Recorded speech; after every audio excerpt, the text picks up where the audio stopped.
In 3, 2, 1. Hey, this is Tom Waddle, worn out former Chicago Bears wide receiver, and you are listening to Greg Braggs in the Stands.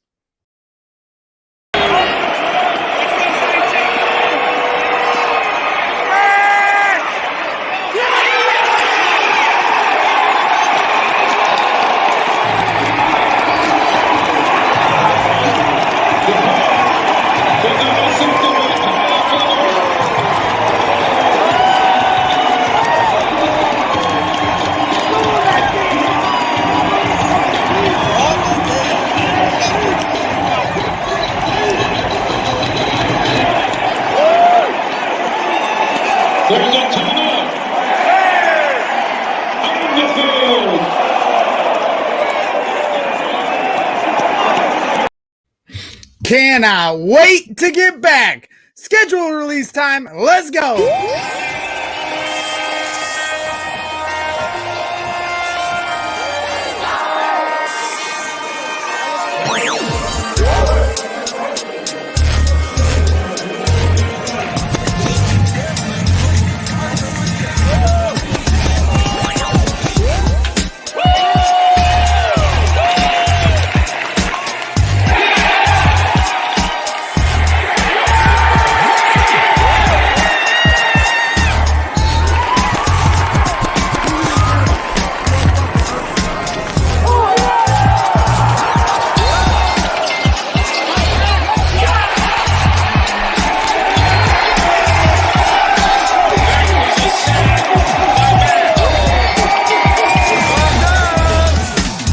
With the Bears, they started this new tradition last year where they celebrate their wins the correct way. Waddle and Sylvie, ESPN 1000. Don't miss it.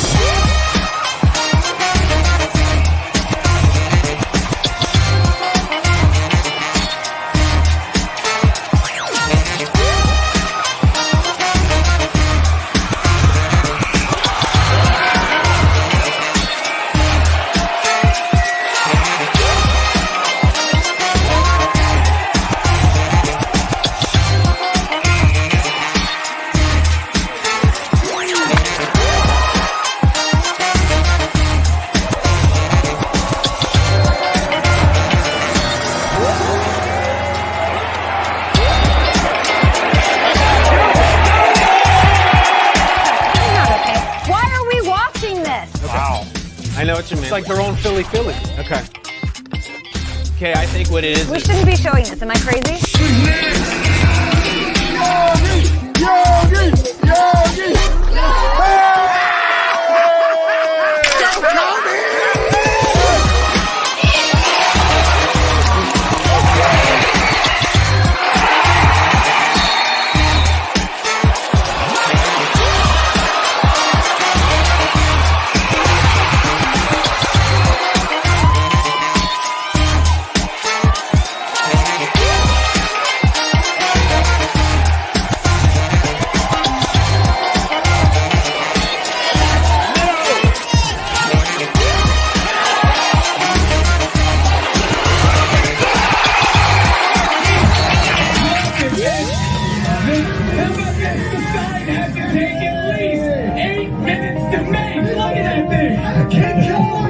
What a great sign that is. What if I told you 17 minutes of rain would wash away 108 years of drought?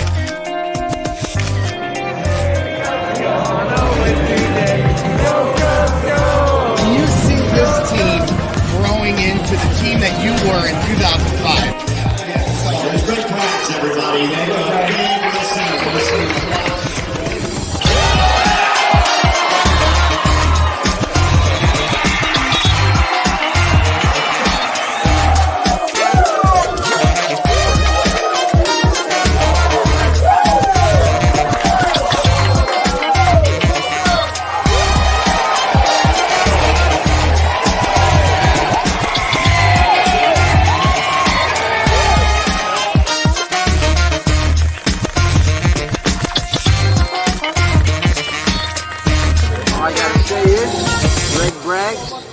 You are ridiculous. That's right, baby. Brags in the stands, and we are back and better than ever. We are certainly excited for tonight. NFL schedule release special. And of course, finally, we get to find out when I and all of us in Chicago Bears Nation return to Soldier Field and all the different cool stadiums on the road we're going to get to go to. So really exciting stuff. But before we get into it, I would like to give a shout out to our sponsors at the Collector's Cave. We're doing a lot of fun promotional stuff. If you weren't aware, on Twitter, make sure you follow them on Twitter. We're about 15 followers away from giving away a stitched Justin Fields jersey. That's right. So make sure, I've put the link out, as you can see here on Twitter, and all you got to do is retweet this tweet on Brags in the Stands and then follow Collector Cave at Collector Cave on Twitter. They also have a Facebook group, and they also will be having a public signing, their first public signing since coming back from this COVID pandemic nightmare on June. Let me make sure I'm getting this correct. June 26th, Saturday, out here in the region. We're going to have Jim McMahon over from the Collector's Cave doing a meet and greet and a public autograph signing. So you hosted by Catch 22 Table and Tap, 500 East 81st Avenue in Maryville, Indiana. So make sure you order your tickets at www.thecollectorcave.com, and you could have a chance to meet Jim McMahon and get his autograph along with it. So, of course, I am your host, Gregory Braggs Jr. Chubbs82 is already in the chat. We got a lot of guys already hanging out. Matt Mahalski, everybody else. We're going to definitely do a live podcast from at the home opener at your amazing tailgate in your rig. So definitely got to get to that. What's up, Andrew Tarbill? How we doing there from 1252 Sports? We had a nice time kicking it with him and Angelo Camacho. So I'm not sure which we'll get into what games specifically we'll be going to. I have some special guests coming up. Another thing I would like to shout out is my guy Jake Hovanek, my co-host, did an amazing job making some custom shirts that you can get on our Brags in the Stand store. There it is, QB1, Justin Fields, and then, of course, Fields Day. Where everyone remembers Jay Cutler Day, but I think the Fields Day is going to be one to be remembered. Some pretty cool designs. Look at that. April 29th, 2021, a day that may forever live in infamy for Chicago Bears fans as we welcome our new franchise quarterback. And look at that, QB1. Look at that design made by our very talented co-host, Jake Hovanek, and producer, of course. He made the Brags in the Stands logo and all the cool graphics you see here on the show that make it look so nice and professional. He is the man behind all of that stuff. So make sure you go onto our store on Teespring, search Brags in the Stands, and you can get Brags in the Stands shirts or mugs or face masks, stickers, whatever you want. We got Cash Mooney shirts that we were giving out last year. Extend AR. We're still on that campaign. We won't give that up until they're smart enough to bring him in. And then, of course, now we got the Justin Fields shirts in stock. You can get the QB1 and the Fields Day shirt if you just go into our Teespring account. So there's all the promotional stuff for the day. Wanted to get all that stuff out of the way before we get into this right now. And again, welcome to everybody in the chat. So I'm going to kick things right off and bring in our first guest, a man from the region, yes, sir, from Crown Point High School, as I also graduated from Crown Point, and now he goes to Purdue University, and it's all boiler up all day here at Brags in the Stands, as we know, where I'm always obnoxiously talking about our boy, Sasha Stefanovic, who's been killing it for 3 years there, or 4 years really, and now he's coming up on his senior year next year. So welcome to the show, Jake. How we doing tonight? Good, man. Thanks for having me. Looking forward to talking some Bears here. Absolutely. What are your initial thoughts before we bring in our next guest? Just a quick reaction as you see it. I don't hate the schedule. I hate weeks 6 through 11 with the bye included there. It's a brutal little piece of the schedule, but other than that, I don't hate it at all. Well, hey, it's hard to say this far in advance, Yeah. as far as strength of schedule, but certainly intriguing because now we get to know when we're going to Soldier Field and when these road games are going on. So now everybody's booking their flights to Vegas, and we'll get all into that. And so my next guest, as I bring him in, and then we'll get you back in here, Jake, is my guy Kieran from the Irish Bears Show. How are we doing tonight, Kieran? Before you tell me your, thoughts on the schedule, your quick initial reaction, how did you come up with the name to your show? Because, I'm a Notre Dame Fighting Irish fan and a Chicago Bears fan. So I thought at first that was what it was all about. But now, as I put a face and a voice to the name, as we were talking a little backstage, I have a feeling where there's a different reason why you call it the Irish Bears Show. Yeah, it's more because of where our two hosts are from. I am from Dublin in Ireland, but a lot of my family live over in Chicago. So I've grown up a Bears fan. I've kind of gone to many games at Soldier Field. So we just kind of wanted to go on and be able to talk about the Bears, get to meet some great people, because again, with this COVID world, we don't get to actually travel over and see all the people we normally would. So be able to kind of talk Bears is always good. So how did you become a Bears fan? Why don't you tell the audience? Because I always loved when I went to London last year. I think one of the things that really stuck out to me is just how worldwide the Chicago Bears are. And a lot of it is from the 85 Bears. A lot of people, that phenom that was the 85 Bears really brought in so many different fans from around the world. And I really got to meet that firsthand in London. Why don't you tell us your personal story on it? Yeah, so for me, my uncle kind of went from Dublin over to Chicago. So I've kind of traveled over since I've really can remember. So like from maybe 3 or 4 going to Bears games. So for me, it's very kind of a normal, I guess, fandom, is that kind of when it's in the family, you kind of grow up with it. But for example, my co-host Anthony on the show, he was telling me that he became a Bears fan because back in 1985, that the Super Bowl for the Bears was actually the only live sports that was on TV at the time, on like normal kind of television. So you do see quite a lot of Irish people that are Chicago Bears fans because of that and have grown up to it.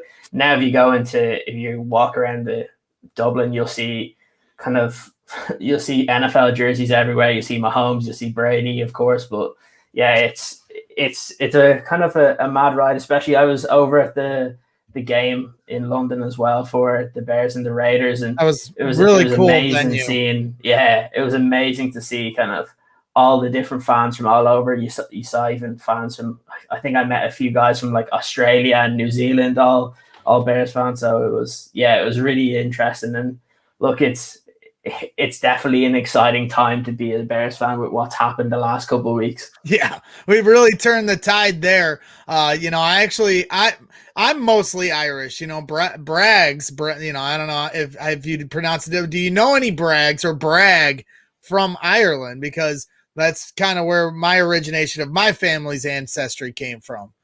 Yeah, so I would hear quite a couple. So I know there was a guy in my old job that his surname was Braggs as well. So it's really interesting because a lot of the guys that we get on the podcast, I'm like, there's some connection there because it's either kind of the first name or the surname that you do see kind of those connections. But it's true. Like every time I go over to Chicago, it's anytime I'm talking to somebody new over there, and they see that I'm from Dublin, Ireland, they always be talking about kind of their heritage and like where they've initially come from. And I think there is a lot of interest in kind of Ireland for a lot of people from Chicago. So look, it's great to kind of meet, like Ron says here, it's great to meet kind of guys from all over the world that support the same team, that show the same kind of fandom and love for the team that we all grew up and loved. Yep. When we were at the Three Kings pub the night before the game, just that scene to meet everybody was really surreal. And then Jared Payton and Adam Johns and Adam Hogue and Kevin Fishbane are all there too. So you got the who's who, and then you got all these crazed Bears fans there. It was a very special time. So we'll bring our guy Jake back into the screen. So there they are. Here's our panel for tonight as we react to the Bears schedule being released. You know, the whole NFL schedule has been released, but we're going to focus in on the Chicago Bears. Really exciting stuff as they put the graphic out on chicagobears.com of the whole schedule layout. And as you guys mentioned, you got the bye week snuggled in there in week 10. And then, of course, the Bears play on Thanksgiving, as they always do, a couple weeks later. So there will be a little mini bye a couple weeks after that. So it'll be interesting to see how that all unfolds. You know, Kieran, as we got your backstory, why don't you give us your initial reaction when you saw the schedule layout? Because, you know, Danny Parkins from 670 The Score, who was kind of leaking little bits and pieces of the schedule as the last 2 days went along, dropped the whole mother load a few hours before the schedule release show. So we kind of have known a little bit what it was going to be. What was your reaction when you saw it?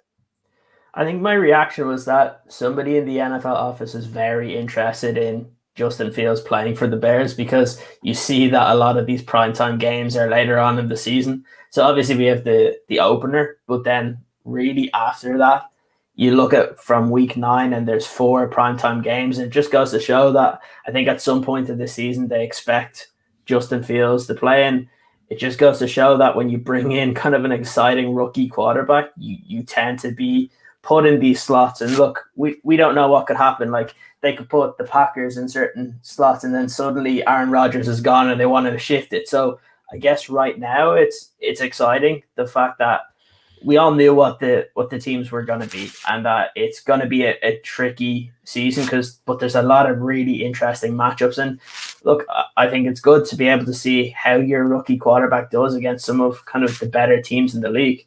Yeah, absolutely. I agree with you there, Kieran. And, you know, the schedule is interesting because they did put a little pressure on Matt Nagy here, starting opening night at SoFi Stadium in LA, and tickets are through the roof. I've already seen to go to this game in LA. SoFi Stadium, obviously last year didn't have fans in it. So you had this beautiful stadium and nobody could go see it. And you see the amazing digital board above the, you know, it's like this halo digital board. I've never seen anything like that. And it's just got an amazing shape to it and everything else. So it certainly looks like it's going to be a main attraction. And you know how Bears fans travel, but how can Matt Nagy not start Justin Fields when you got Sunday Night Football on the docket? And obviously, as fans, we don't want him to be swayed by the schedule in making this decision.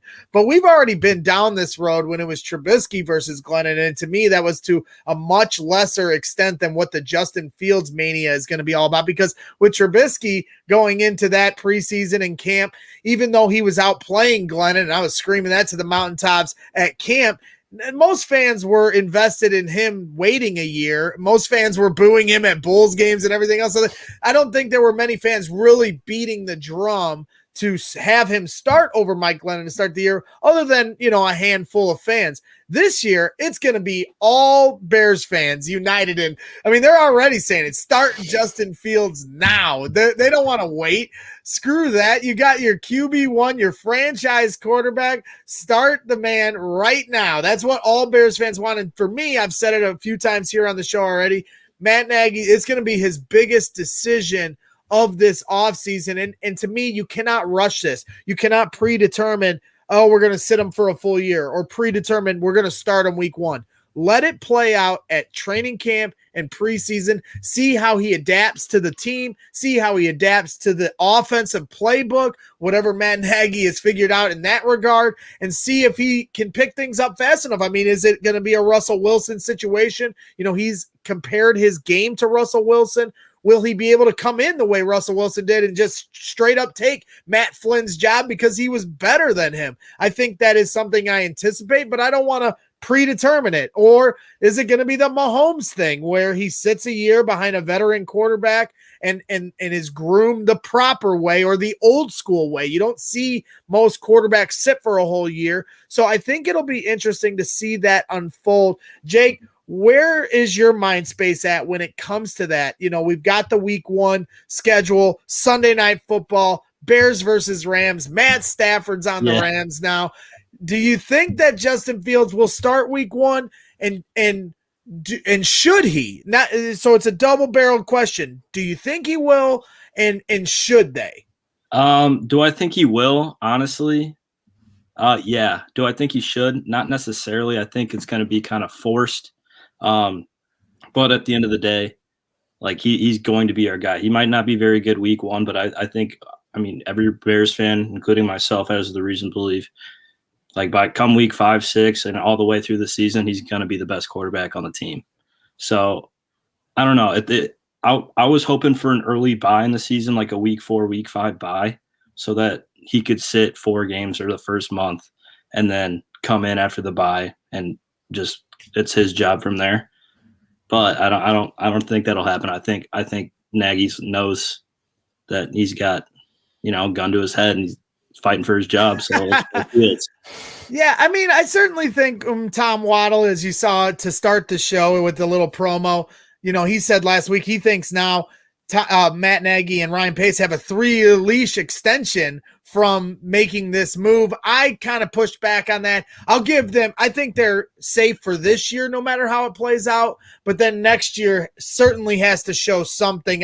3 years seems a little long, but to me, there is no pressure either way on Matt Nagy to make this decision week 1. I think it will come down to whether or not he truly is ready. And to me, if it's going to be week 1, as Chubbs in the chat is saying, he believes he's going to start, and I just, to me, it's too early to say that. Now, when you consider his IQ level, when you see the way his IQ testing is off the charts, his pedigree of where he's come from, Ohio State, a big-time football factory, played in the big-time games, national championships, played against Clemson, dropped 6 touchdowns. He's got all the pedigree. He's got the intelligence. He's got the swagger. So I do think there certainly is a chance, and I have to agree with him, with Chubbs here on this. To me, if he's the guy we all think he is, then he will be ready. I mean, Deshaun Watson, everybody else, they all played right away. Kyler Murray. Now, Mahomes didn't start right away, but there's a huge difference between what the Kansas City Chiefs had when Mahomes came in and what the Bears have. Alex Smith was already in the house, a veteran of the team, understood the coaching staff, the offensive system. Andy Dalton's coming in here just as fresh as Justin Fields. If not, Justin Fields is coming out for rookie minicamp, so he's actually going to get a jump on Andy Dalton coming into Hallis Hall. Even though they've worked privately with their teammates, Justin Fields already getting to work with a few players, and you love to see that. But it's totally different to me. And I do believe Patrick Mahomes could have started week 1 of the Chiefs season. They just knew Alex Smith. He had a career year that year with the Chiefs. Is Andy Dalton going to have a career year with the Bears this year? I highly doubt it. So to me, I do think it sets up for Justin Fields to take that job week 1 and be ready. But Matt Nagy is going to have to be blown away, because I do think he's nervous about or pushing the developmental process of Justin Fields, because he's might be a little spooked with the way everything unfolded with Mitchell Trubisky. But I think we can all agree here that the pedigree of talent and intelligence with Justin Fields, no disrespect to my guy Mitchell Trubisky, is a totally different level. So I do think there's a very good chance he could start, but it's going to be something that has to be seen at camp. So before we get into the actual schedule, and we've broken it down into quarters, Lovie Smith, we're in the first quarter of our season, we're in the second quarter of our season. Before we get into that, the best nugget I saw of the entire schedule was the preseason schedule. We just talked about Mitchell Trubisky, and of course, the ghost of Trubisky coming right back. Bears versus Bills. I think there's only 3 preseason games now. So the second one will be Bears versus Bills at Soldier Field. And depending on where Justin Fields is on the depth chart, it could very well be Mitchell Trubisky versus Justin Fields on Soldier Field for week 2 of the preseason. Kieran, I'll start with you. What do you think it's going to be like that night? How bad do you think my guy Trubisky's going to get booed? Can the Bears fans just leave him alone and let's rejoice in our guy Justin? Or are we going to drag this dude one more time? You know, they booed him at the Bulls game. They were nice to him for like 5 minutes while they were good, and then they dragged him through the streets while this team was a mess here the last couple of years. So we're going to give him one final send-off with the Boo Bears, or are the Bears fans going to class it up a little bit and be above the fray and just move on to the Justin Fields era and tip your cap to a guy that was unlucky to be drafted in the spot that he was ahead of Mahomes and Deshaun Watson? Or are we going to just continue to kick this dude and rub dirt in his face while he's down? When have we ever classed it up, Greg? That's the real question. No, look, knowing our look, what's going to happen is Mitch will, like, in the last pass of the game, will score a touchdown and will probably end up winning the game. And then you'll get all the calls on kind of Monday morning being like, I told you so, blah, blah, blah. But no, look, at the end of the day, these preseason games don't really matter, but it'd be nice if Mitch could get a bit of a kind of send off, because I know there's a lot of fans that are a little bit disappointed that the organization didn't really thank him for all the years, which, look, he put in a lot of work. He wasn't the player that we all wanted him to be, but you still have to appreciate kind of the work that he did put in to try and be that guy that we wanted. And now, look, both teams have moved on. You look at what we brought in Justin Fields. We mentioned, is he going to be ready week one? The problem that I have is probably the fact that we don't actually know what type of offseason we're going to get. Right. We don't know if we're going to get a full training camp. If that's the case, can he play in week one? I think so. I think a more realistic schedule is probably what we saw in Justin Herbert last year, where you saw Tyrod Taylor play about 4 or 5 games and then Justin Herbert came in. I think that's probably the more likely scenario. But look, I think a lot of the coaches said it, is the players and the coaches will know when Justin Fields is ready, because Justin will show them that he's ready. I think what the coaching staff has to do is they have to bring this in where there's no kind of preconceived notions of how this is going to go. Whether it's you're going to sit him for a while, whether he comes in, he wins the job like Russell Wilson did in Seattle, or if it's like Justin Herbert where, okay, maybe he is intelligent enough to where he has the playbook, but maybe there's certain parts of the offense that he still needs to kind of excel in, and he might wait. And so that's where I think is you can't rush this, because if you play him in week one, you're not playing Andy Dalton or Nick Foles at all in the season.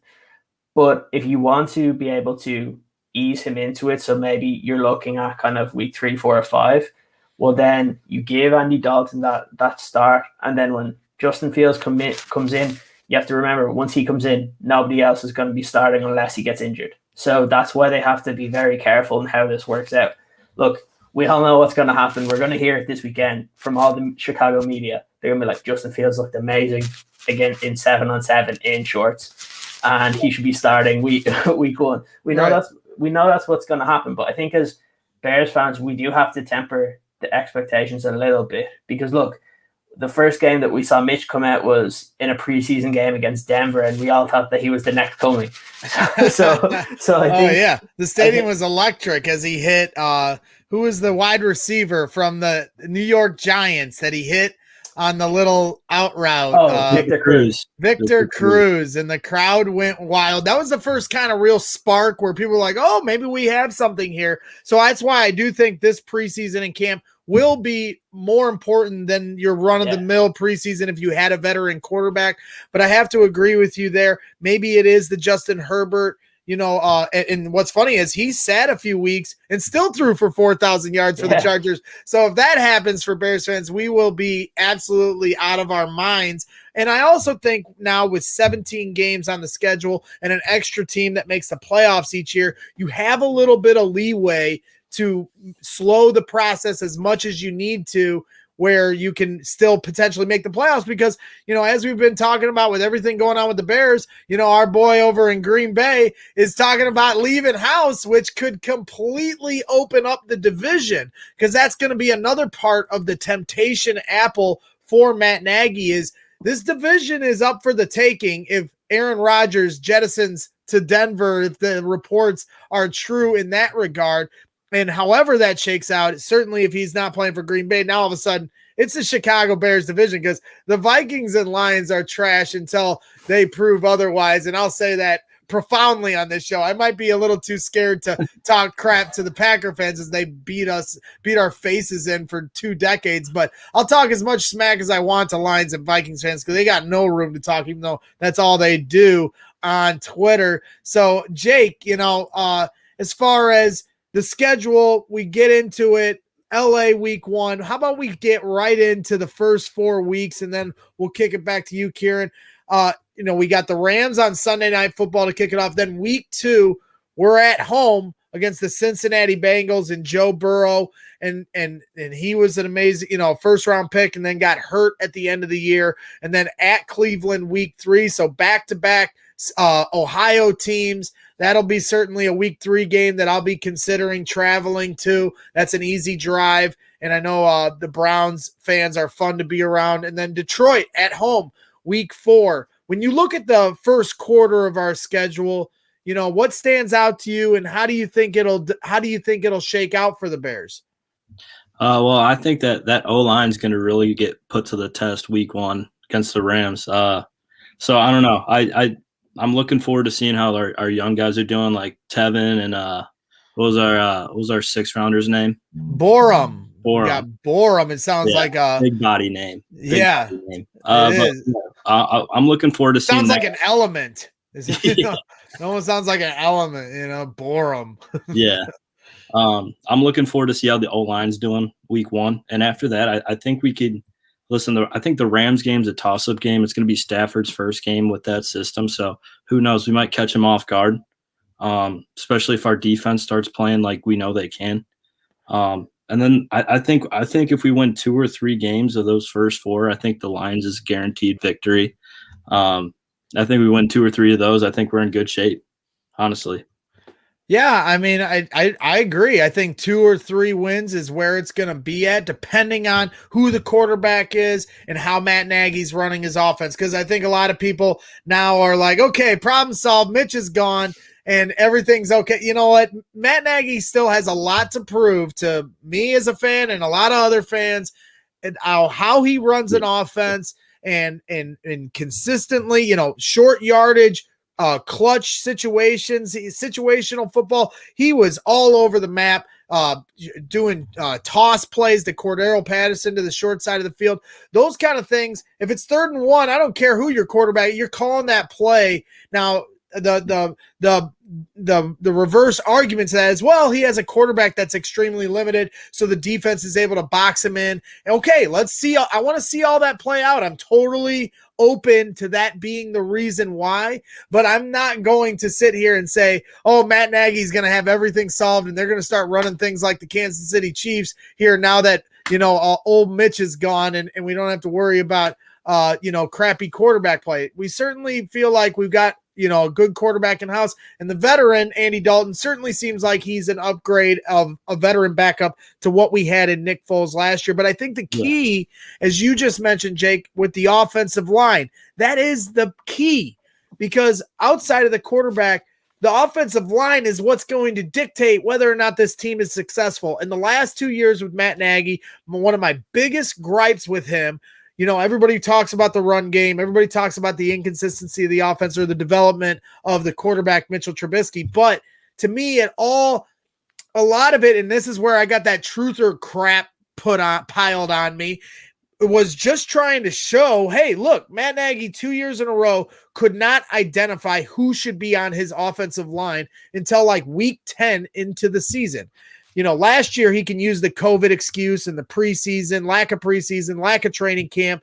And that's why he's playing Rashad Coward 10 weeks too long and not playing Alex Bars and Sam Mustipher soon enough, who immediately injected life into that offensive line. They did have a lot of injuries too. So that's another excuse that the Matt Nagy truthers will try to give you. But the year prior, they had a full preseason, had a full camp, and he had James Daniels and Cody Whitehair switched from center to guard. Kyle Long was on ESPN 1000 with Waddle and Sylvie and said the reason they had to switch James out of there and put Cody back at center was because James just wasn't loud enough to get the call out on the line.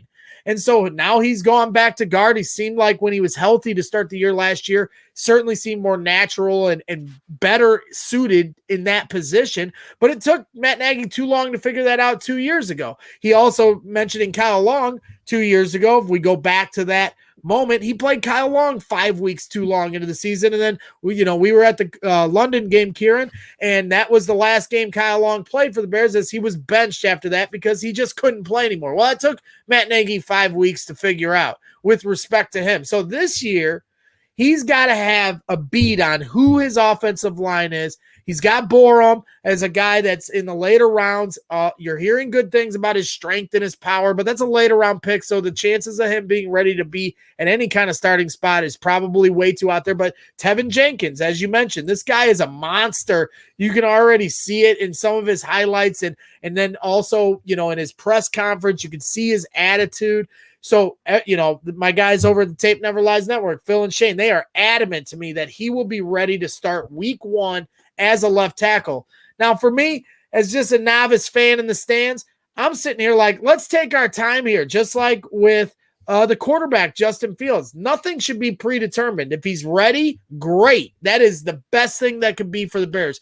If both of them are ready, you got a left tackle and a quarterback for the next 10 years. Let's get them going. But if they're not ready, you don't want to rush it. If they're not ready, that could impede their developmental process and screw with their head with everything they got to understand. Blitzes coming at them and everything else. Now, aside from who's playing left tackle, now I think Matt Nagy has a head start on who his interior offensive linemen are. You've got James Daniels coming back from injury. I think Sam Mustipher should be the starting center of this team. He showed me enough last year that and injected life. A guy, B. Schultz, who's on Twitter, a great Twitter follower, Bears Twitter follower, in my opinion. He pointed out when we brought him on the show last year, he was like the first guy to pick people up after the play was over. You weren't seeing that. A guy that ran up and picked his teammates up. I know that's a little thing, but that's the kind of attitude and hustle and determination we need. And then you've got Cody Whitehair as the other guard. And then who's going to be the right tackle? So that's going to be outside of whether or not Justin Fields should be ready week 1. That is Matt Nagy's second biggest decision of this offseason, is who are his offensive line and are they the correct ones, and how fast, if they're not, how fast can he readjust when the season starts? Because we can't wait till week 10 again, or else it's going to be another shit show, for lack of a better term. To me, I think Bears fans underestimate whether or not it's all going to be clicking on all cylinders the way we all want. I want that nothing more than anybody. And if he does, and he comes to the podium after week 3 and he's like, well, yeah, I got a good quarterback in here. Great. I'll tip my cap. Thank God we got Justin Fields. But he brought in Nick Foles last year, and he benched Mitch, and he sat there and said, I'm ready to run my offense with the guy that understands my system, and it fell apart. Now, again, like people will say, there was a lot of injuries and lack of talent, all that stuff. Now you've got a left tackle in here with attitude, so I'm willing to let it play out and see how it goes. But those are the two biggest things to me that stand out in how this is going to shake out. So, Kieran, when you look at the first 4 weeks, because I know that was a long-winded thing there, when you look at these first 4 weeks, how do you see the Bears shaking out there? I know it's hard without knowing exactly who the quarterback is, but, we kind of know enough about these teams that we're playing to get a good idea. I'm in the 2 to 3 range. If I wanted to get froggy, I'm calling it 3 and 4. But where do you stand when you look at the first quarter of our season?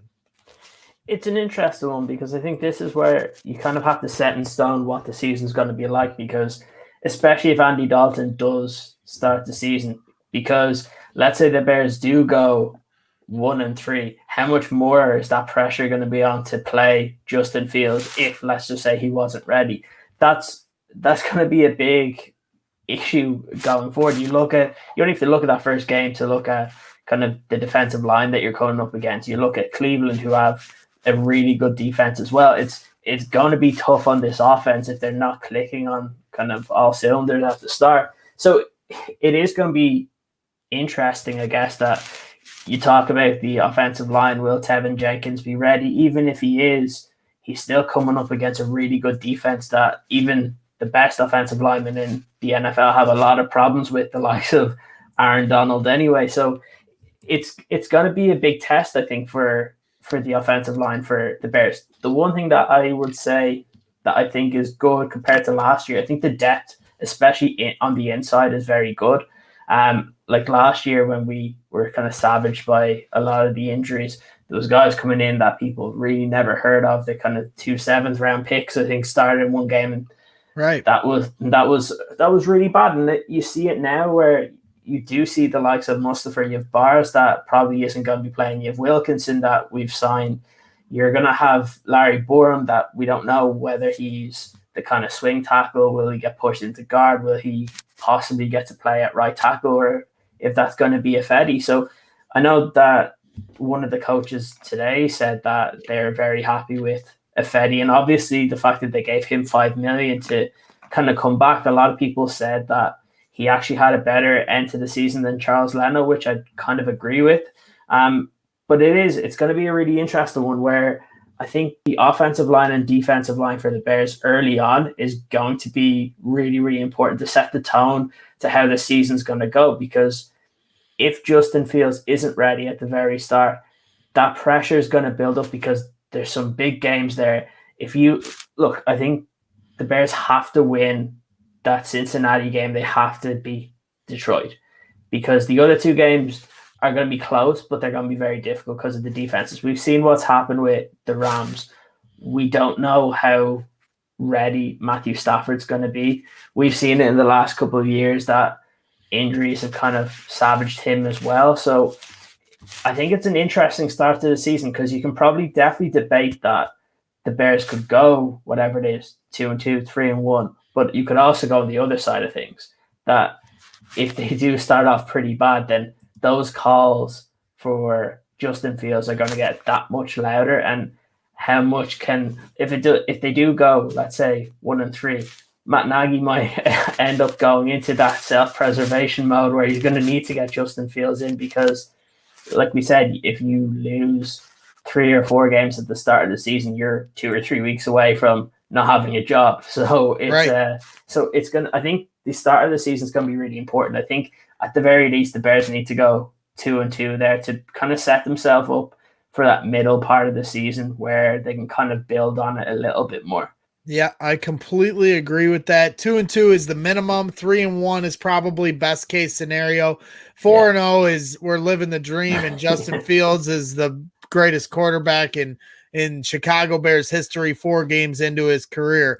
We got Bear Mysterio in the chat, a great Bears fan who I've tailgated with many times. He's saying, see y'all in Vegas. And I know Jake mentioned on our pre-show thing that he is going to possibly be making it out to Vegas. And that's what we got in our second quarter of the season, as Lovie Smith used to say, at Raiders, then Green Bay at home, at Tampa Bay, and then San Francisco week 8. But let's kick it to that Raiders game because that's the one everybody's talking about. That's why a day like today is so big for Bears fans, because now you get to know when to book your flight to Las Vegas. And I've had so many fans ask me, am I going to the game in Vegas? And normally that'd be a beeline, definitely going to go 100%, wouldn't miss it for the world.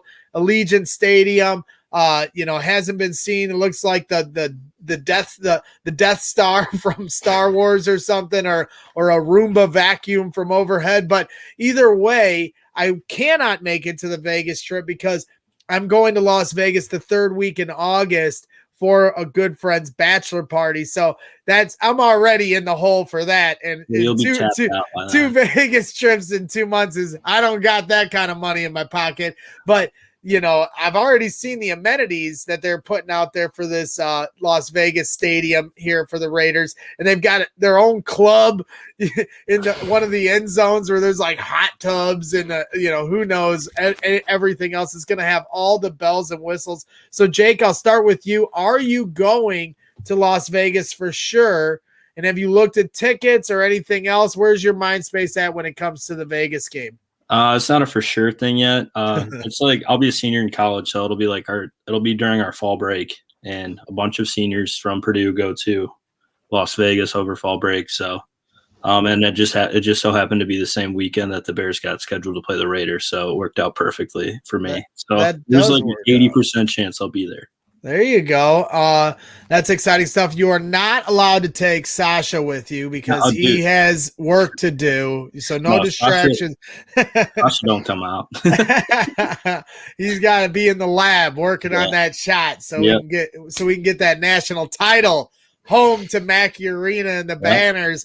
But we'll get into basketball later this year. Certainly excited for that. But as you guys look at this schedule, and Jake, I'll kick it back to you. Aside from the Vegas game, you got Green Bay at home week 6, and then Tampa Bay and San Francisco week 8. When you look at the second quarter of our season, how do you think that's definitely a tougher 4 to me than the first 4?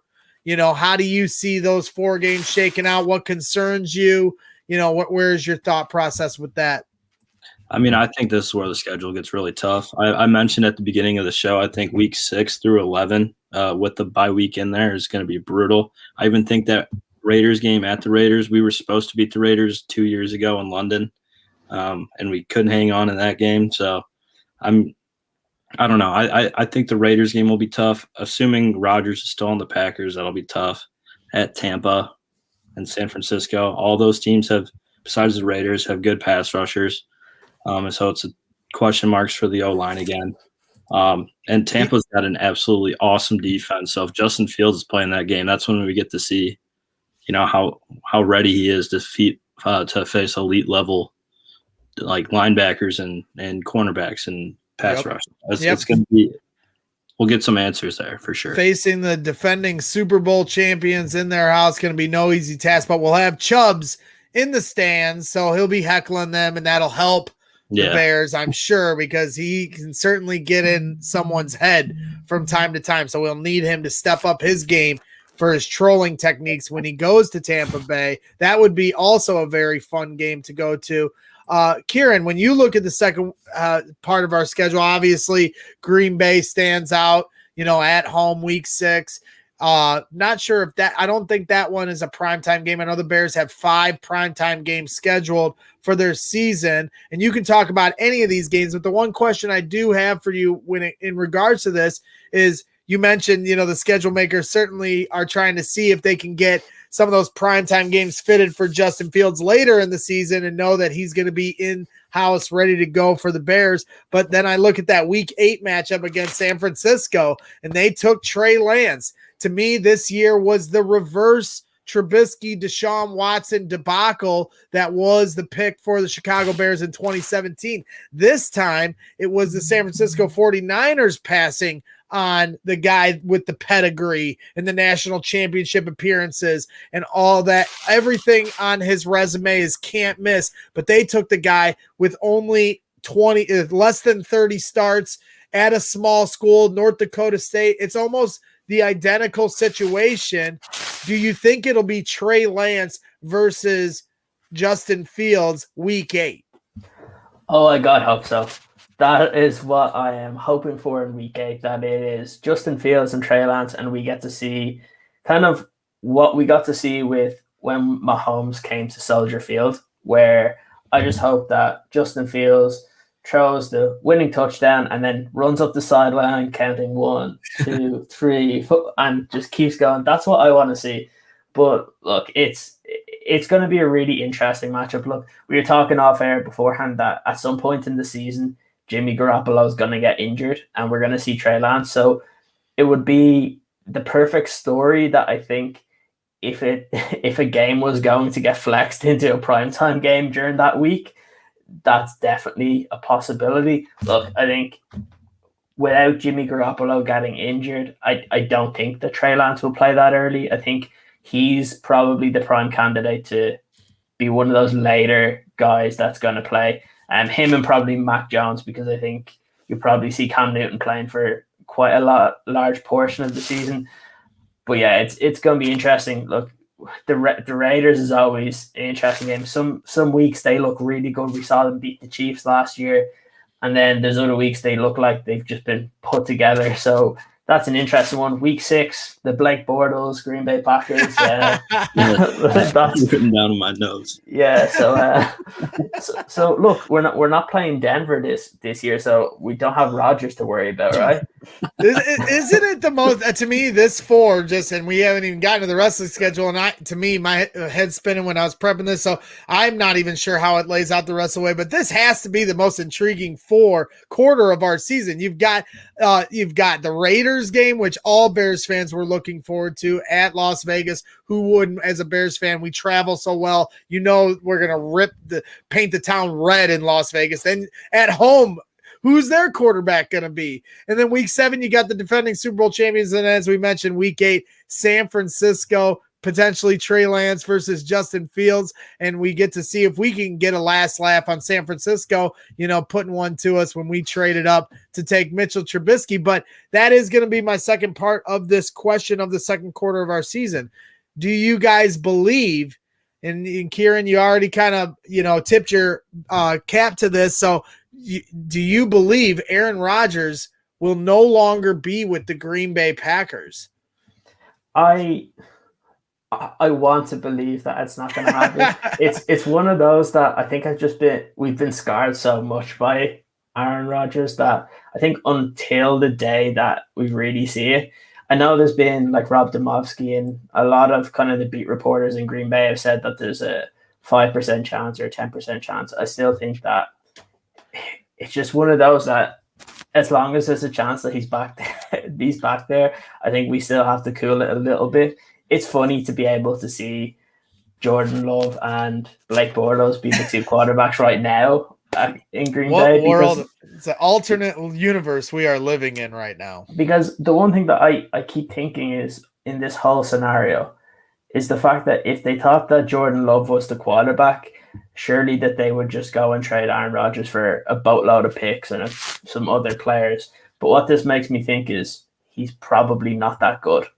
Because, look, if it was the same thing with the Chiefs when they had Mahomes, and let's say Aaron Rodgers was their quarterback, they would probably trade him for all the draft capital knowing that Patrick Mahomes was coming through. The fact that they have brought in Jordan Love, their coaches have already said he's still not ready. For me, I just get the vibes that he's probably not what they expected him to be. And could he become a decent quarterback? Yeah, probably. But I think all the talk that's coming out probably doesn't bode well for Packer fans if Rodgers does go, because there doesn't seem to be that kind of definite next step from what they had previously when Brett Favre left. I think they were willing to let Brett Favre go because they knew Aaron Rodgers was there and that he would be prepared. But I think this time around, they don't actually have that. So it's probably one of the reasons why they're desperately trying to make sure that Rodgers stays. But I think kind of just reading into what a lot of these kind of experts have said, that he may just be past it by now and he doesn't want to stay there. And for all Bears fans, I hope to God that's true. Absolutely. And to me, I think it's more of the Russell Wilson situation with Seattle. They could have given up and gave us Russell Wilson. And to me, it was we got lucky that they didn't accept that offer because we were ready to give 3 first-round picks and 2 starters, potentially Jalen Johnson and Roquan Smith, depending on who you believe on the reports on who they offered to Seattle.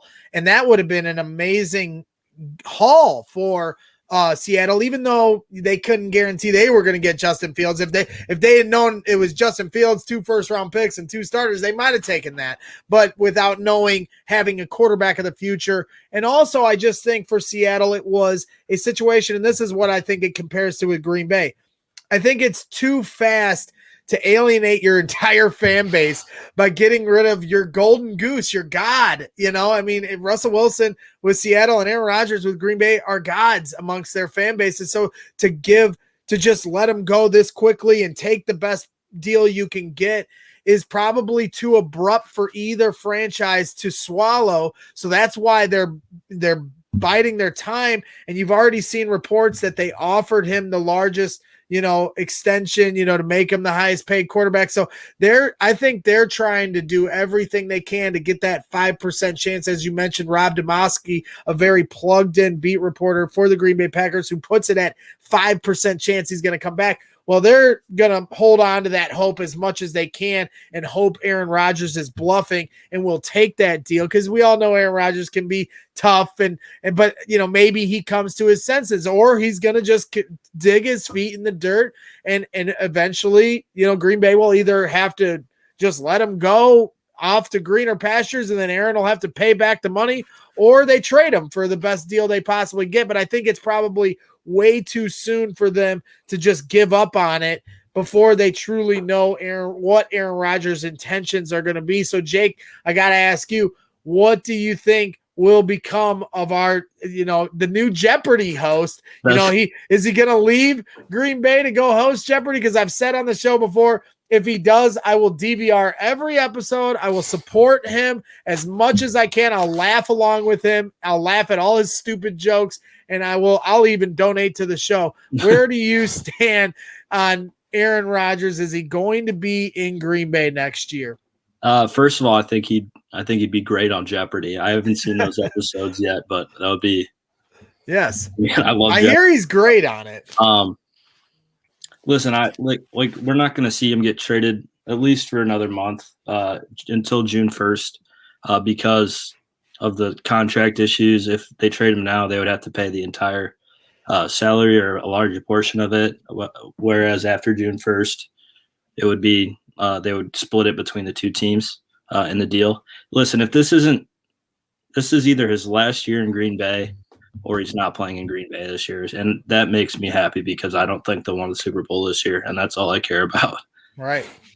No, I agree. I think no matter what, this whole news with Aaron Rodgers wanting to leave Green Bay, no matter how it unfolds for this season, is great news, because it's obviously a very toxic relationship. Now, short of if he does sign that long-term extension and stay with them, then that would change things and maybe give him more control of the franchise, and we'd have to deal with him, because I certainly think he could play. You're seeing Tom Brady play well into his 40s. I think Russell Wilson will play well into his 40s. And I think if Aaron Rodgers truly wanted to, he could too. So it'll be interesting to see how that plays out. But yeah, it's nothing but good news when it comes to this, because it seems like a very toxic relationship. I sat there and said, the morning or the day of the draft at 4:00, before the first round came out, before we got Justin Fields, and Adam Schefter drops this bomb on NFL Live that Aaron Rodgers wants out and might go host Jeopardy. I felt like, I'm a Cub fan, as you can see behind me. Yeah, I felt like it was the curse lifted off of us. And ever since that moment where the Aaron Rodgers, it was like too good to be true, now all these amazing things are falling our way. Justin Fields to 11 to the Bears. Tevin Jenkins at 39 to the Bears. The rest of the draft, they all look like it's like 7 Pro Bowlers Ryan Pace drafted. And now all of a sudden we're rocking and rolling, and all the vibes are good. Everything from a month ago, how we felt, it's like complete opposite. Now it's like an alternate universe we are truly living in as Chicago Bears fans. So I'm going to just keep riding the wave. I'm not going to ask any questions. I'm just going to keep taking at what we get with it. It's been a lot of fun. You got Justin Fields at 11, and good vibes are coming, and, good for Matt Nagy and Ryan Pace. They took a lot of heat here this offseason, and, they got it done. They shut me up. I wanted both them fired. They wanted to send Mitch out. I wanted everybody's bags packed, and I wanted to start fresh. But these guys had a plan, and they stuck to it. You see Matt Nagy here with Justin Fields, pre-workout, pre-draft workout, looking at him, and and to Ryan Pace's credit, he didn't panic. He took Justin Fields at the right spot. They had a relationship with the Giants at 11 with Dave Gettleman, made that move instead of trading up too early and giving up too much draft equity. I thought it was just right, exactly where they are. And now it seems like they have a franchise quarterback. I want to play a little clip of Justin Fields talking about how much he believes in himself. And this, to me, the words he spoke here were very profound, and then we'll get your reaction to it. Mike Berman.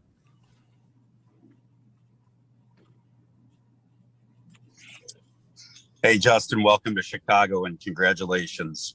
I think you touched on this last night, but wondering if you can expand on it. You know, you're sitting inside of Hallis Hall, the headquarters of the Bears, and you understand the history of the quarterback position with this franchise and how tortured the fan base is and how badly they want a franchise quarterback to lead the way. Mm-hmm. How do you look at that opportunity? How do you approach it? How do you look at it? How do you maybe prevent the pressure from pouring down on you? I don't think there's pressure at all on me because I expect myself to, be a franchise quarterback. So, there's really no added pressure. I came from a big program like Ohio State where, the fan base is very passionate about their sport. So there's definitely no added pressure on me in terms of that. I expect myself to be a franchise quarterback and one day, hopefully a top 5 quarterback in this league. So that's what I'm going to, thrive to do. I'm going to work every day to, reach my goal and reach new heights. So. There he is. Justin Fields expects to be a top 5 quarterback in this league. That's right. Our QB1, Justin Fields. That's exciting stuff, guys, when you hear a guy with that calm demeanor, very Derrick Rose-esque, if I had to put a Chicago comparison to it. Everybody was like, where's the jumping for joy when he was picked? This guy's locked in, ready to go. We had our Fields day. Everybody went crazy. And now we have our quarterback of the future talking about being a top 5 quarterback in this league. Kieran, when you hear him, and you see him speak, what are your thoughts on, his demeanor and just the way he carries himself? It's truly amazing that I know on our show for the weeks before, we were all kind of trying to speak this kind of draft pick into existence, and we kind of went crazy when it actually happened. And it's one of those that the one thing I think is the best word that kind of summarizes Justin Fields' toughness, that you see it on the field, off the field, you see it in terms of his physical traits, but also the mental side of things. You could see there was a video that Ohio State tweeted out there. I think it was probably 3 or 4 days after the draft, where Justin Fields just said that there was too much talking and that it's time to go to work. And it just kind of made me go back to when I was watching The Last Dance with Michael Jordan, where he was just saying that there's been enough people that are talking and let's show it on the court. And that's what I kind of got from Justin Fields, that he's just ready to let this play out. Let's just let all the talking go to one side and let's just see what happens when they get on the field. And that's kind of what you want to see from your franchise guy. You don't need all this extra talk. He just wants to be there and he's going to prove teams wrong. And that's exactly what I expect. You look at him and he's played in every big game you could possibly play in college football and has excelled. He's come back from when he's injured. He basically breaks his ribs against Clemson and throws for 6 touchdowns. He re-aggravates his MCL against Michigan, and the play he comes back, he scores a touchdown. The one thing that you can't say that Justin Fields doesn't have is toughness, and that's one thing I really like in a competitor. It's something that I feel like really, I guess, kind of summarizes the city as well, is you want that kind of tough quarterback. Like, I don't think it's a slight on Mitch, but you did see kind of Ryan Pace and Matt Nagy talk about that. And I think it probably irked them a little bit when, I think it's 2 or 3 seasons in a row that Mitch did miss a couple of games. And you do see Justin Fields that even when he's hurt, he wants to go out and win it for his guys. And it's difficult to go in as a transfer from Georgia to Ohio State and win over the locker room so easily. We had one of the Ohio State reporters there, and he said the way that he played, he's a very calm guy. He's not going to be one of those rah-rah quarterbacks that you often see, but he's a leader in how he plays. And that's exactly what the Bears need, because they don't need one of these guys that has to kind of hype everybody up every single play. They need someone that when the players are on the sideline, they know kind of who the quarterback is, that the players kind of go around him. And look, it's weird. When I was talking on the podcast earlier, we are saying it's basically 3 weeks since this all happened, and it seems like it was just yesterday. Yeah. And I think everybody's still on cloud nine from it. So look, I don't think anything can dishearten Bears fans for the next few months when anybody talks about Justin Fields. And every time I listen to Justin Fields or watch a video or watch somebody talking about him, you're just like, I can't believe that's my quarterback. Yeah, and that's what we want to have, because we've never had that in Chicago. It's certainly surreal, and I definitely think Ryan Pace learned from his mistakes in 2017. Taking the quarterback that was from a smaller school, didn't play in as big of games, didn't start as many games, and this time he went reverse. And obviously he needed the guy to fall to him, but he did. And when he did, he took him because he learned from that mistake to make sure you take the guy with pedigree. I think Bill Parcells was a guy that's always said he would only draft. He had 7 or 8 rules on when he drafted a quarterback, and they had to meet all 8 criterias. I wish I would have pulled it up, but one of them was they had to start 3 years in college football. They want, and all these different things. He had all these different criteria and big games, and to me, Justin Fields checks most of those boxes, whereas Mitch was more of a project. And so this is definitely something Bears fans are going to be, and it's only going to continue to rise as we get to camp and preseason. Jake, when you see that video of Justin Fields and you see all these different pictures of him,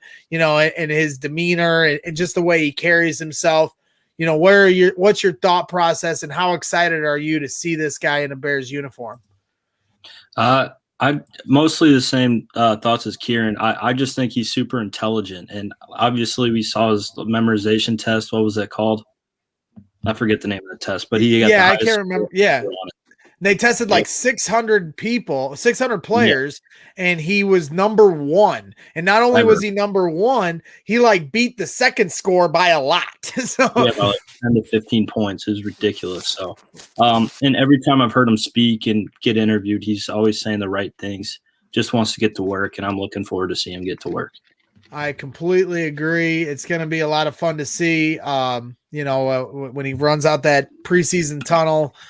For the Chicago Bears, Braggs in the stands will be there, hawking the tunnel as they all come out. As long as they let me get that close, we'll see if they do. I hope it's 100% capacity as we get to that point. So let's get into the second half of the schedule. We've talked about the first 2 quarters of the Chicago Bears season, and we're moving along now from weeks 9 through 12.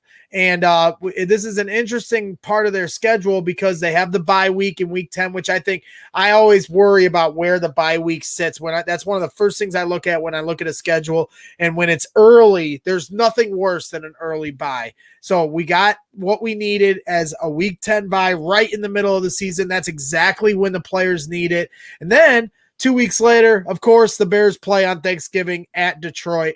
And that game always frustrates me a little because I just want to enjoy my turkey and my holiday and my family. And then I got to stress out because in week 12 against a division rival, it's a big game. So there's no relaxing when the Bears play on Thanksgiving. So I don't love the Bears play on Thanksgiving as much as some do, but it gives you a short week, yes, to start, but then you get an extended bye afterwards. So it's kind of like a bye and a mini bye here, weeks 10 and 12. And then let's face it, Detroit sucks. So that's kind of like a full bye week. You don't even need to prep. I mean, the last time we played Detroit on a short week, we beat them with Chase Daniel as the quarterback. So, I'm not worried about Detroit as much as they like to chirp.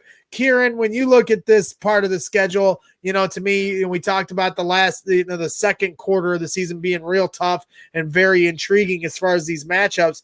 To me, it seems like these games, and obviously you get a little bit of rest too, is where it softens back up and maybe the Bears can weather the storm, so to speak, if that's what ends up happening. When you look at this, what's your reaction to the third quarter of the Bears season? Yeah, I completely agree. I think this is where it softens up a little bit. I know a lot of my friends over in Pittsburgh won't be happy, but I don't really believe that they're going to be that great this year. We've seen kind of Big Ben, and he's slowly gotten, I guess, worse or more injuries over the last couple of seasons. at times their offense is good, but then you see what happened last year. They went off to a crazy start and then just started losing game after game.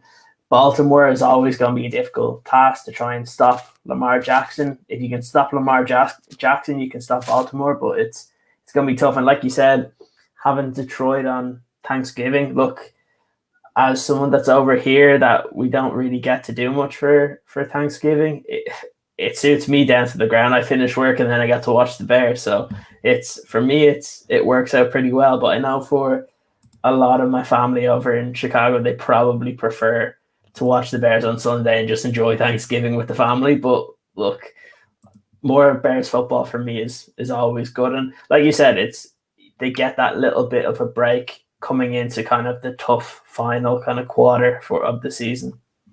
Yeah, for me, and we got Matt Mahalski in the house, a diehard tailgater and Chicago Bears fan, and he's in the Hall of Fame as far as tailgaters are concerned. He loves when the Bears play on Thanksgiving, but as I said, it stresses me out too much. I just want to enjoy my turkey, and Detroit's not too far away. That's a game. I got friends in Michigan. I'd like to go visit, watch the Bears play the Lions. But when it's on Thanksgiving, it makes it a little trickier to leave your family to go watch the Bears play the Lions when you already go to all the home games. I know, woe is me over here with my privileged life and going to football games. But that's the stuff I look at when I look at the schedule. So, I don't love it personally, as we've got our guy Florida Mike in the house, a Florida bricklayer. I always appreciate when he hops in, and he says it's his birthday every 4 years. Love having the Bears play on his birthday. Well, Mike, I think he means his birthday on Thanksgiving, because if your birthday's only every 4 years,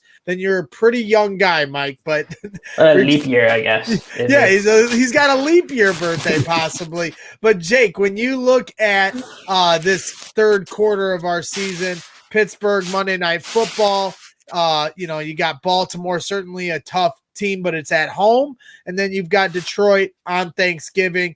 How do you see that shaking out in regards to the Bears? And do you think that's something where they can get right, so to speak, for their season? Yeah, I think the toughest game in that stretch is the Baltimore game, and they're coming off a bye for it. Sure. So I think it works out really well. Obviously, Lamar Jackson is a beast, but it definitely gets easier there. And this is where health and in the NFL is very important. When you get down to the nitty gritty, starting you're halfway through the year, you're just trying to stay healthy. This is extremely important. If the Bears are healthy and another team's not, we might catch a break. So I think that we could snag all three, things are going our way.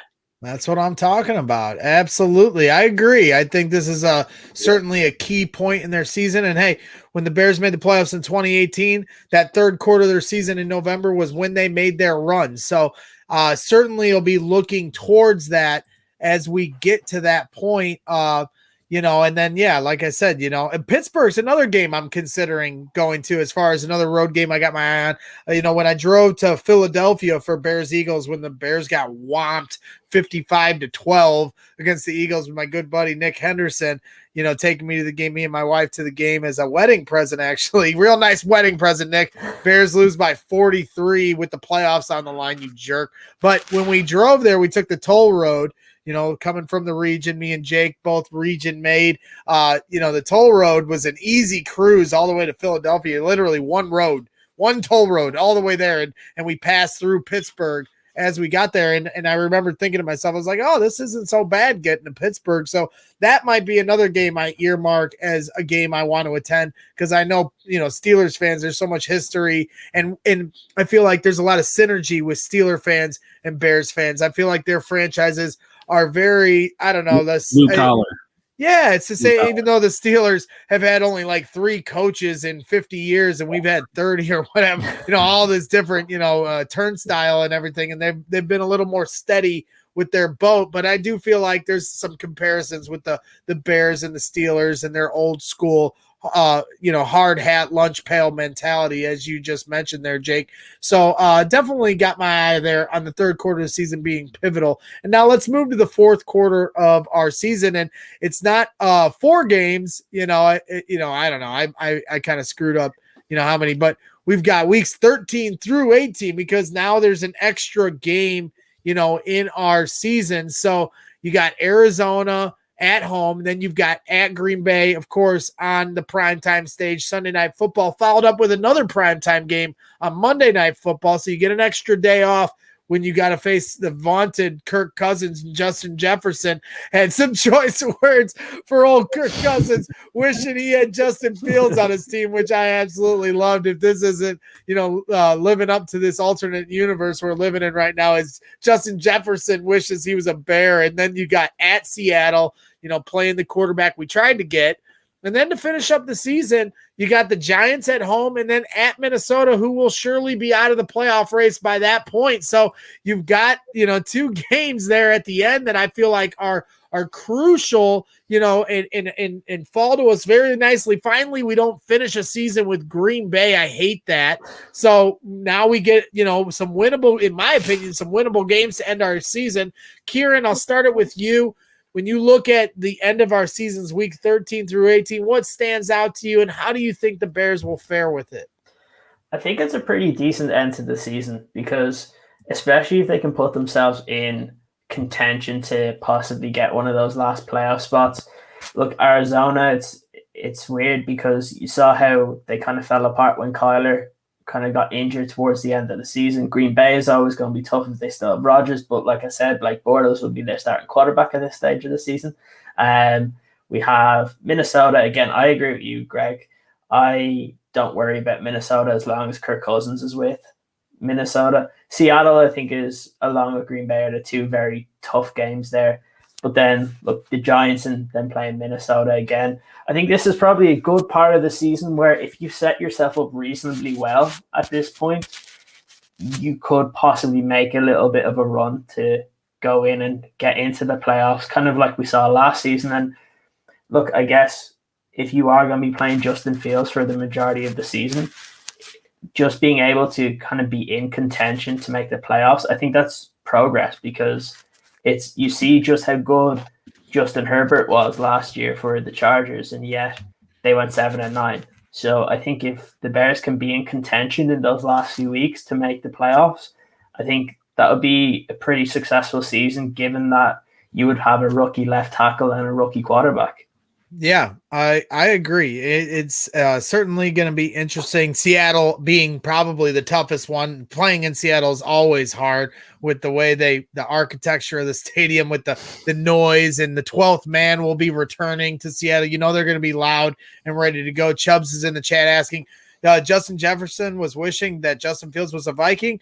Well, yeah, he insinuated that, but also said, he was asked, what did he think that of the Vikings trying to get Justin Fields? And he was like, well, we need a quarterback for the future. And it was like speaking all these nice things about how great Justin Fields was. And it certainly sounded like he wishes he was on the lakefront here with the Chicago Bears and not with his boy Kirk Cousins. He's already, Kirk's already been through so much with Steph Diggs and Adam Thielen over there. And now he's got Justin Jefferson in his second year dogging him. So Kirk can't buy a break. He's the latchkey kid up north in Minnesota. He's like their Mitchell Trubisky, with all the money they spent on you like that Kirk Cousins. But Jake, when you look at this final portion of our season, obviously the extra game and certainly some tough ones. What stands out to you, and how do you think it shakes out for the Chicago Bears? So, I mean, Minnesota twice, and we're 5-1 against them in the Kirk Cousins era. So, again, don't like Kieran said, I'm not too worried about that. But those 2 road games in between there, like at Green Bay on primetime, we're not very good at Lambeau in primetime. Even if Rodgers isn't there, I still would worry about that game. But I'm going to assume he is going to be there, so I will be very worried about that game. Mm-hmm. And at Seattle will be tough, even though I feel like we played the Seahawks well in the recent years. But, yeah, that'll be a tough game. And then that Giants game stands out, too, because they have our first-round pick next year. Right. So, obviously we want to beat them and make sure, we're giving them, the 24th pick instead of a top 15 pick. Right. And I'm surprised, as the boiler, the resident Boilermaker in the house, the Arizona game at home, you have a chance to come to Soldier Field and see your boy Rondale Moore, who I was hoping the Bears were going to swoop up in the second round, and then they traded up for Tevin Jenkins, who I'm certainly excited for. Will you make the trip to come see Rondale Moore play on the lakefront at Soldier Field? I'd like to. I love Rondale Moore, but it's tough when I don't know what my school schedule exactly is. Who needs school? No, don't listen to me. Don't listen to me, Jake. You gotta hit them books hard, because I didn't. It didn't. Now I'm laying bricks all day because of it. So you definitely want to make sure you stick to your studies. But yeah, Rondale Moore certainly will be lighting up the field with Kyler Murray. But that's later in the year. Could be a colder game. Kyler Murray's a smaller quarterback, and I just feel like when you have a defensive line like the Chicago Bears have, you got Khalil Mack coming, running down your throat, ready to put you in the dirt. That's going to be a tough game for Kyler Murray, but he certainly has a ton of talent. We saw some incredible plays, Hail Marys, and everything else to DeAndre Hopkins. So that's going to be a tough game, but you bring up some great points in consideration of, the Giants and that pick being our pick, and then and how well we've fared against the Minnesota Vikings. So, now that we've been through the entire schedule, you guys, and I'll kick it back to you, Kieran, have you been able to give any kind of prognostication, or is it too early to say exactly what their record will be? We had Chubbs in the chat say 17-0, simple enough. But where do you stand as we've broken it down in the quarters? And now, how do you think the Bears will fare this season with their 17-game schedule? Is it me cheating if I say 8-1? but no, look. Wouldn't surprise me with the Bears going 8-8 the last 2 years. Yeah, look, I think for me, the maximum I can probably see realistically, look, this is just projecting the teams that we know them now. I think the maximum is probably 10-7. Because like we said, it is a tough schedule, especially when you do have a rookie quarterback. I think if you get anywhere within kind of those 7-8 wins with a rookie playing the majority of the season, it's got to be progress, especially when you have a rookie left tackle as well. What the Bears fans really need to see here is, are there signs of progress? Like I said, the Chargers didn't make the playoffs last year, became 7-9, but you ask any Chargers fan and they're really happy with last season because they got to see the progression of Justin Herbert. And for me, that's exactly what I'm looking at this season with Justin Fields.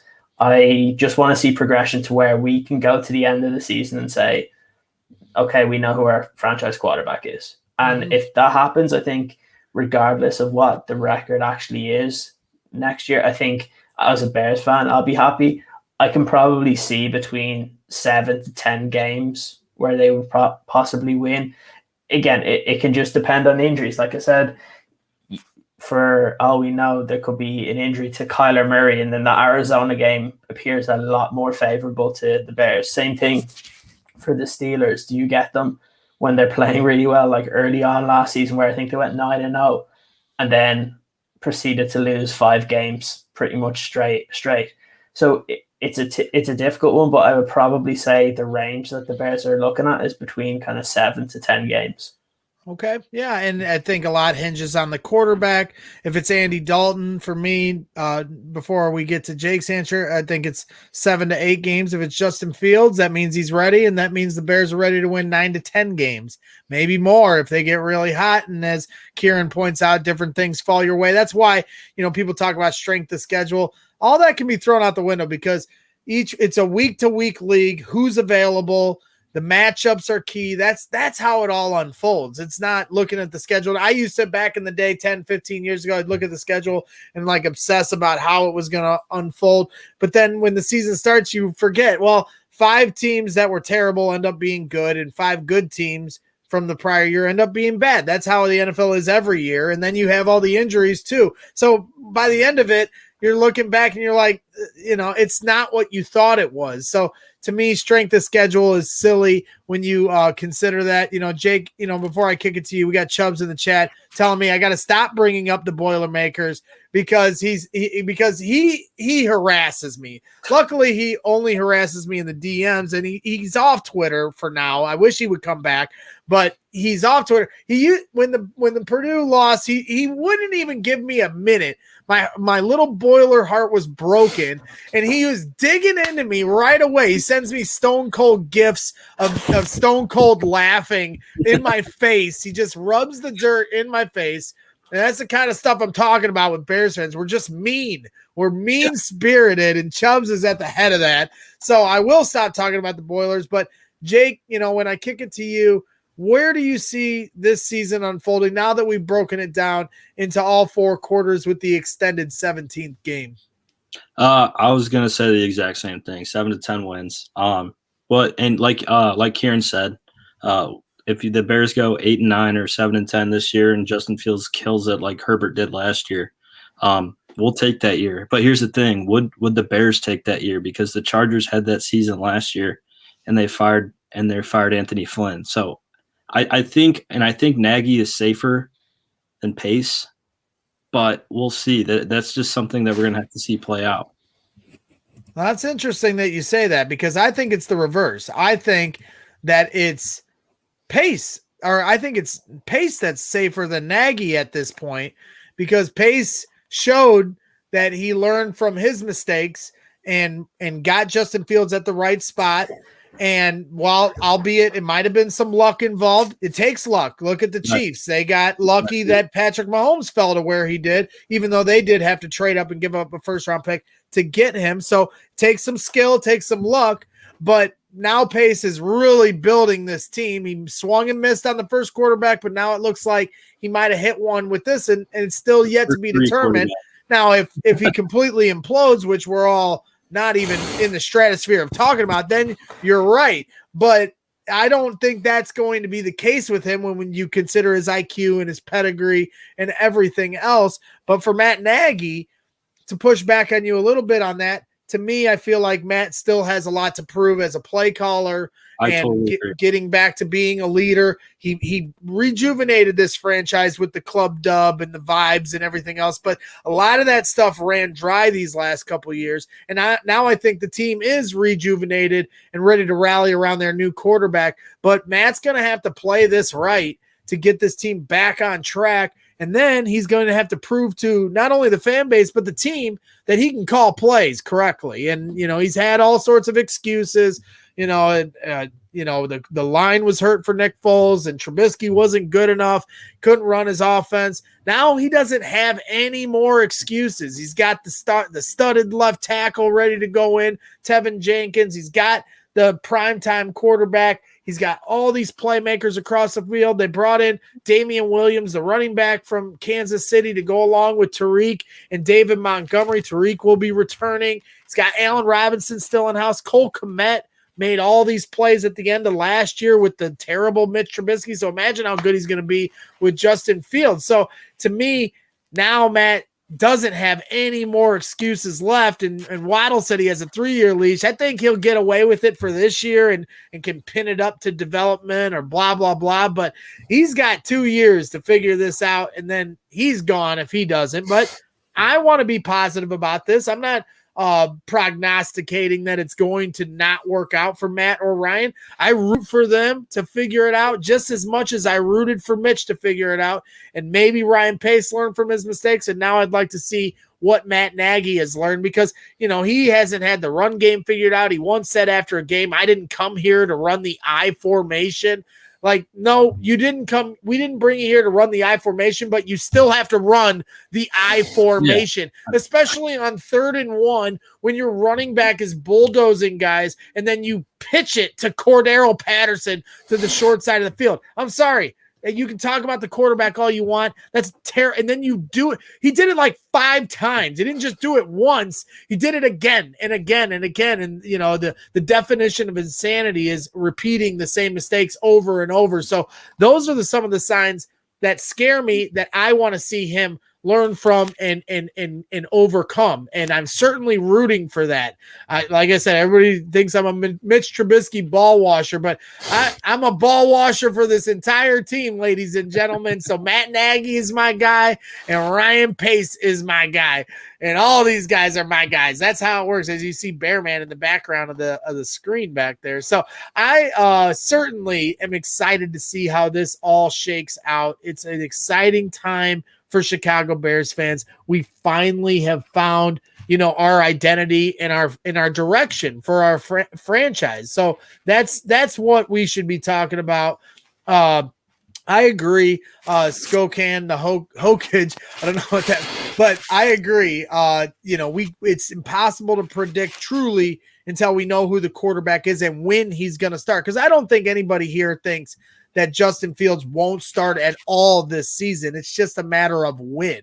So will it be the Mike Glennon plan and he comes in week 5, or as Kieran said, the Justin Herbert plan? I'm not sure exactly what week he came in, but it was earlier in the season, and he still threw for 4,000 yards, I think, in only 14 games played or 13 games started. So that's the kind of stuff, certainly we're looking for. Start out right away like Russell Wilson. That's what I'm rooting for, but I don't want it to be predetermined by any stretch of the imagination.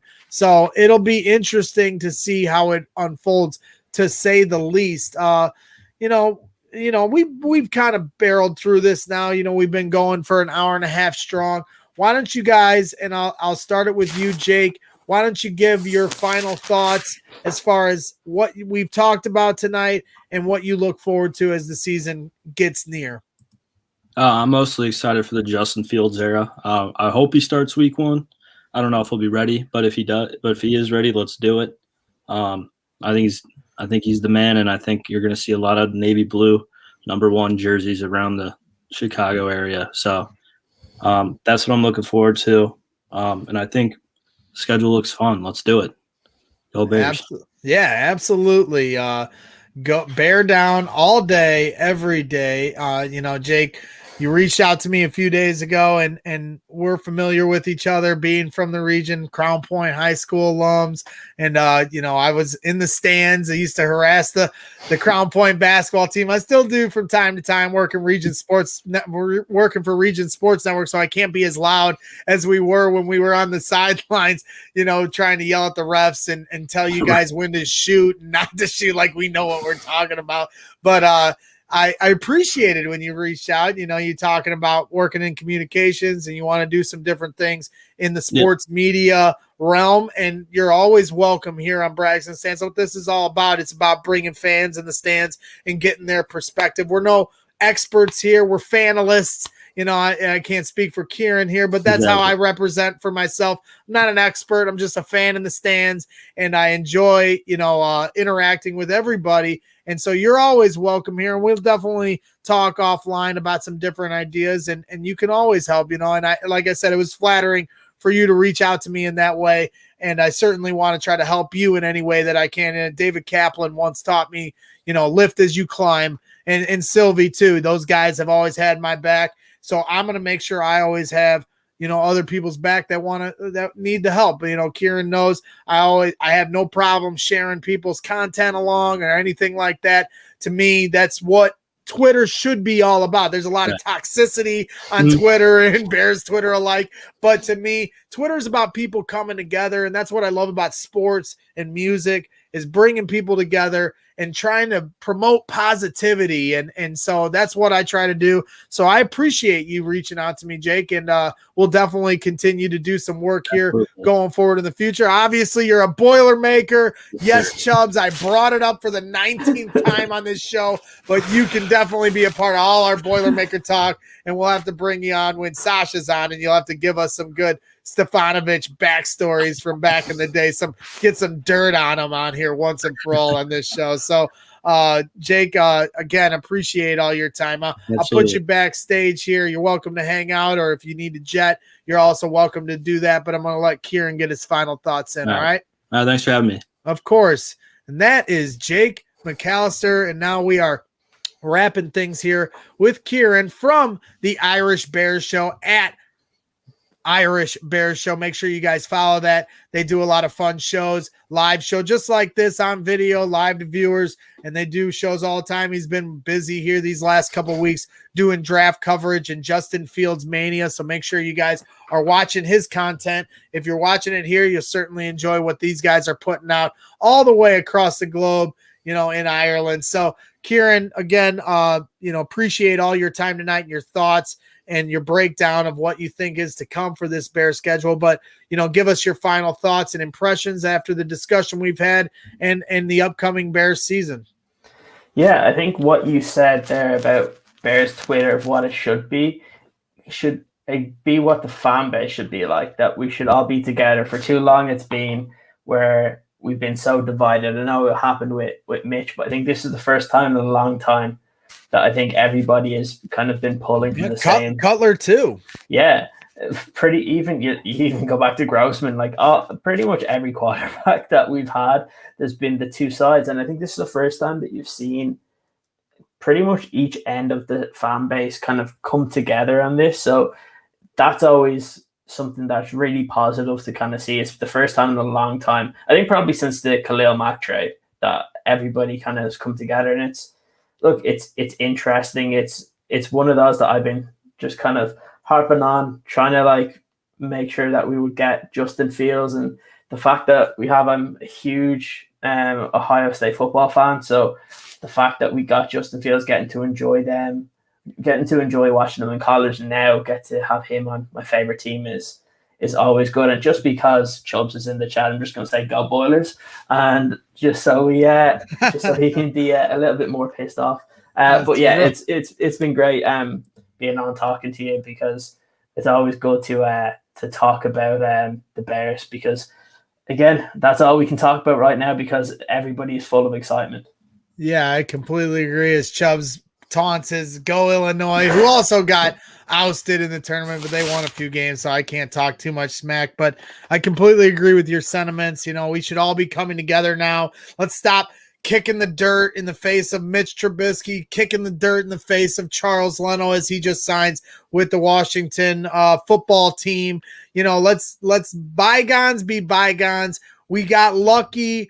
Fate, whatever you want to say. Finally, things turn our way. Let's all just come together, embrace this new quarterback, Justin Fields, and try to, will this team back on track to what we thought they were going to be in 2018. And maybe this will be an even bigger, better version of anything we ever thought that 2018 team could become.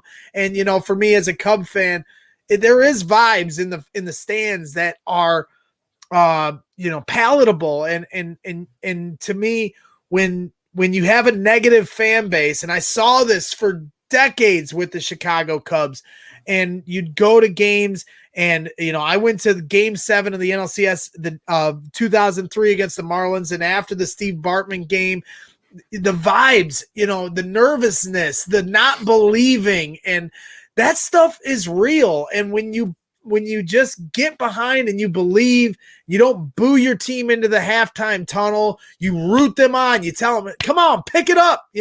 Let's see you come out the second half tunnel with some smoke instead of just screaming. I've seen some of the worst things ever yelled at these players as they run in the tunnel. That doesn't inspire anybody. And I'm not saying it's our job. That's their job to win football games, but we're there as fans. And, we have a duty too. This is our team. So to me, that's how I look at it as a fan.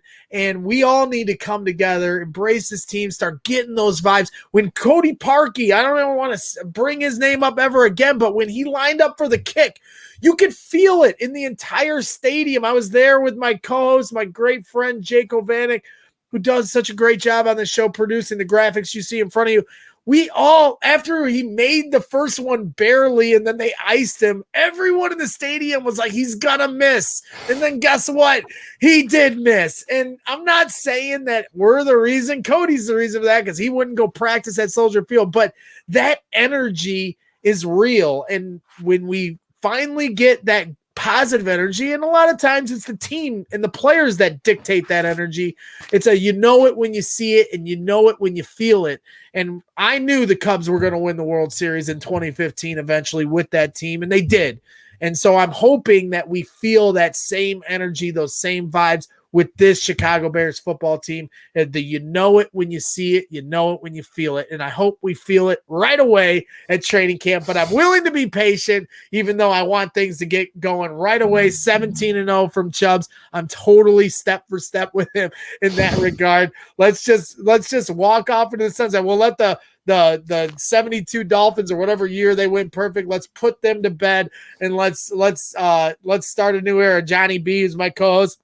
He thinks he's the king of the NFL with his Mahomes and Chiefs wonder over there, and I'm hoping some of that Super Bowl prowess is rubbed off here on Braggs in the stands. So we'll see how it goes. But Kieran, you certainly brought it tonight. It was a lot of fun chopping this up with you. We'll definitely have to bring you back on here as we get closer to the football season. I enjoyed our conversation tonight, and again, why don't you tell everybody in the chat and the people watching how they can find you and the shows and how they can follow you?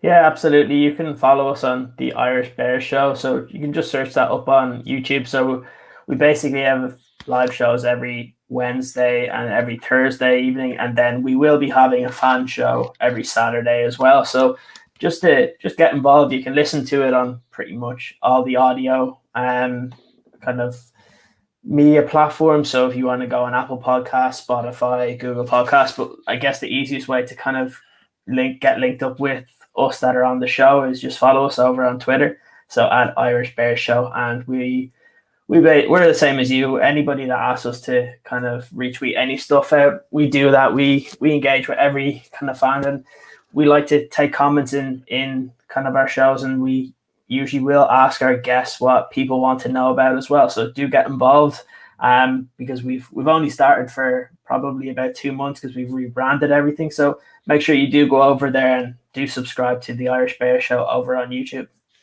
Absolutely. Will do. Appreciate all your time tonight and your knowledge and your charisma. You certainly brought it. And I'll put you backstage here as we wrap things up. But again, thank you for all your time tonight, Kieran. And I didn't screw up your name one time. Not once. I got it the first time. I said Siren, because I only know through Twitter. I always say when like at Bears 100, we all should have had like floating icons of what our Twitter handle are. But, in my head, how you pronounce it, then it's different when you finally put a face and a voice to the names that you see on Twitter every day. So I certainly enjoyed our interaction tonight. So I appreciate it again. Thanks, Greg. Of course, all day, every day. And you can hang out backstage if you want as I wrap things up here. Again, make sure you follow Collector's Cave.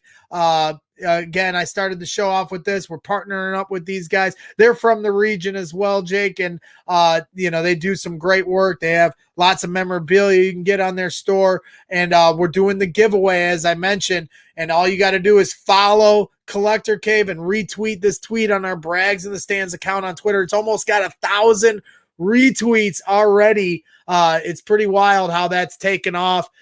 So many people have been interacting with it, and I think we're under 15 followers away from hitting our 1,000 followers mark for the Collector's Cave. So make sure you guys do that, and somebody is going to come away with a stitched Justin Fields jersey. I just put the order in about 4 or 5 days ago. I'm getting one for myself. Thank you very much. But I'm giving one to a very lucky fan. Somebody asked me, let's see if somebody actually gets it. I promise somebody's getting the jersey. And you know what? Because everybody has been so great with the giveaway and the promotion and retweeting and sharing it along, I'm going to give away a couple other things. So we have a couple other winners as well, because that's just the kind of guy I am. Thank you very much. And again, make sure you go to order your tickets at www.thecollectorcave.com and have a chance to meet and greet Jim McMahon at the first public autograph signing for the Collector's Cave.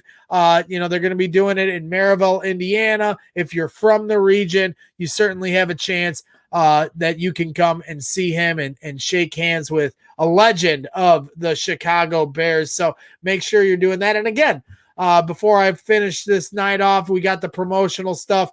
We got the QB1 shirt in our store. And then we've got the Fields Day shirt in our store, as well as Jenny's fighting Addison to sleep. I might have to go up there and give her a helping hand. But here's our store as far as that's concerned. I'll try to pull up the Teespring stands here. Go to teespring.com/stores/Brags in the Stands, or you can just Google search Teespring Brags in the Stands, and you can come away with all sorts of cool shirts. You got the Cash Mooney, Extend AR, and then, of course, our new Justin Fields shirts are in stock now. And then, of course, you can get a Brags in the Stands shirt. Like I got like 3 of these. I only had the hoodie for the first 9 months of our inception of this show, and then I finally bought some shirts. So I always get crap from some of my friends, like, how come I don't have a shirt? Even Johnny B, my co-host, doesn't have a shirt, and I just got a shirt, so I got to get him a shirt, getting some other people's shirts. So that's next on the docket, but I'm really busy, trying to buy a house. I'm closing on a house here in about 2 weeks. Very excited that 2 weeks from tomorrow we close on our new house. So very excited for that. Bear down, Chubbs. I appreciate you always joining the show and being interactive in the chat. Certainly adds to what we do here. And I missed you while you were taking a little hiatus, and you need to get back on Twitter. Thank you very much. But again, that wraps things up for tonight. I do want to shout out my guys, my good friends, Kyle and Ashley. We were at the Cubs game last weekend. We had a lot of fun hanging out. Cubs won 3-2 against the Pittsburgh Pirates. Certainly was a lot of fun. And then afterwards, we went over to a bar right down the street and got to watch the Bleacher Bum Band with my guy Danny Rocket and Bleacher Jeff to my right or left, whatever you want to say. I'm getting backwards confused there, but they were very, very fun to watch. I know they got another show here coming up soon, but they were rocking it out. It was a lot of fun to watch. I'll give you a little snippet of what that sounded like. Here's Danny Rocket and the Bleacher Bum Band.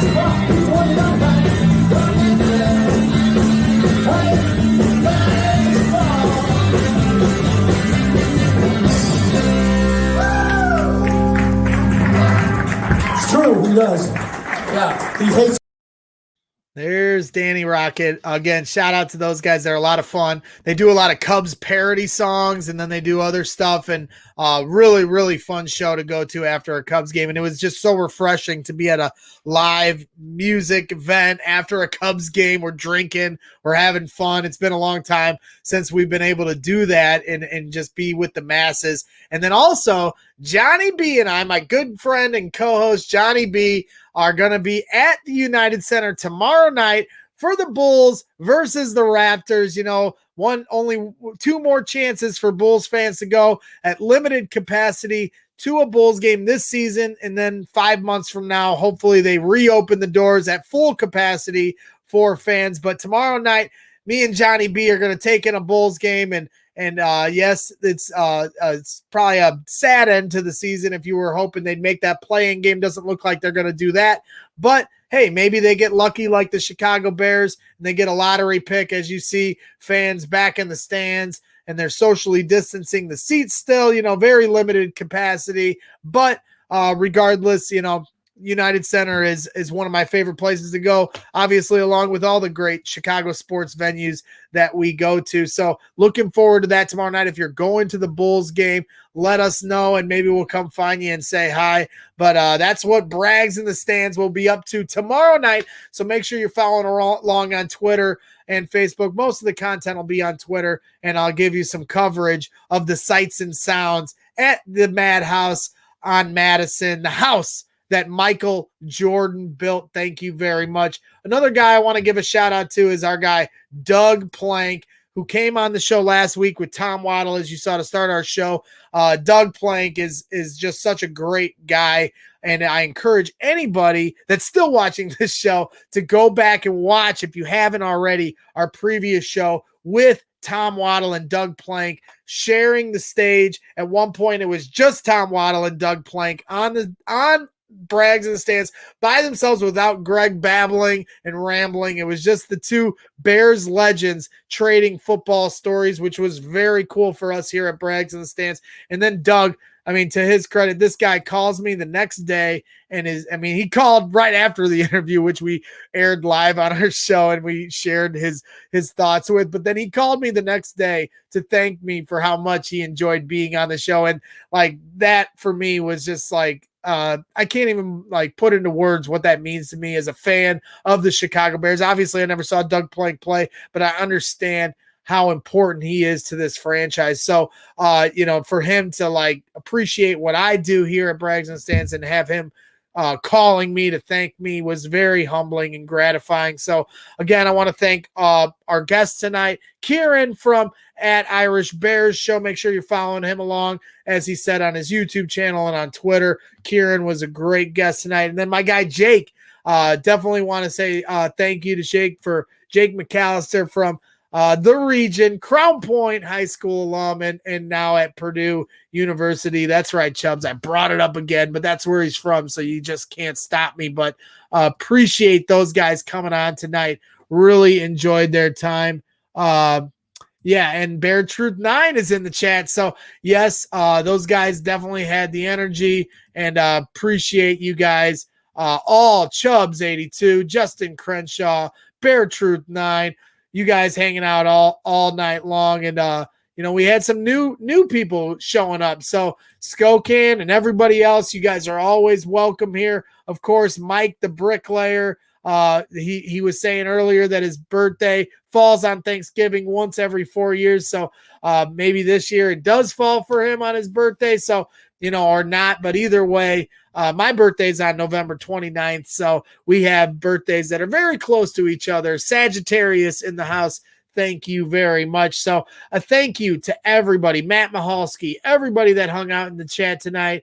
And Derek Muccio, he's a guy that's in the Trey Toon show all the time. If I'm going to continue doing late night plugs, got to give my guy Trey Toons a shout. He does his shows every day, 12 to 2, weekdays, live only on Twitch. If you haven't tuned into a Trey Toon show yet, you need to.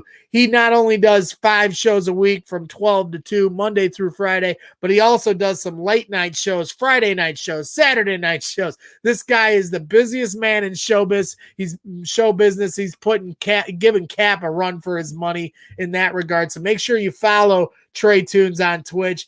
Dude is a hell of a guy. Went to a Cubs game with him a few weeks ago, and he's one of the most talented dudes I ever met. Like in regards to this kind of show, podcasting stuff, he's able to do a show 5 days a week from 12 to 2 where we literally just talk about nothing. It was whatever is going on in the chat that day is what we talk about, and it's a lot of fun. I try to tune in every single day. Trey is a great dude, so make sure you're following along with him. So that about wraps things up for tonight. I think I've babbled for enough time tonight.